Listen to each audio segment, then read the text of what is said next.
Lord, search my heart. Daily prayer for a broken and surrendered heart.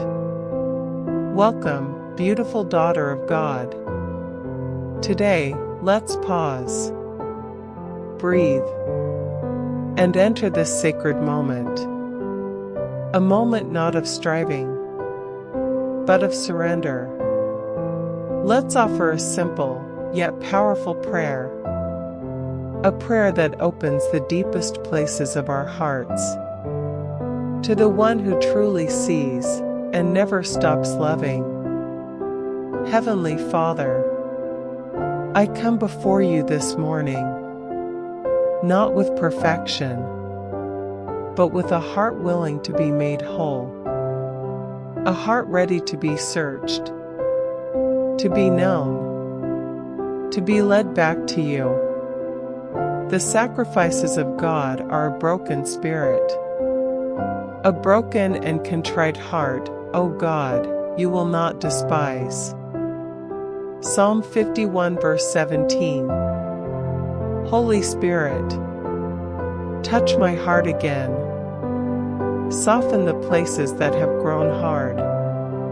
Restore the parts that have wandered.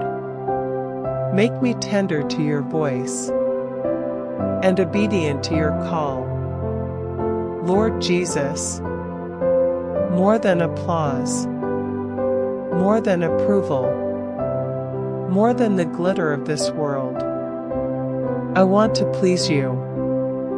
These are the ones I look on with favor, those who are humble and contrite in spirit, and who tremble at my word. Isaiah 66 verse 2. Today, I return, not with grand performances, but with a heart that simply says, yes, Lord. Lord Jesus, let your favor be my portion. Let your delight be my treasure. Let obedience be my offering, even in the quiet places, even when no one sees. I lay down my dreams, my timelines, my desires, and I surrender them at your feet, because pleasing you is the only success that truly matters. So today, as your daughter, I choose humility over pride, honesty over image, surrender over striving. Make me the woman after your own heart. Let me be found faithful, found yielded, found pleasing in your sight. In Jesus' holy and beautiful name, amen.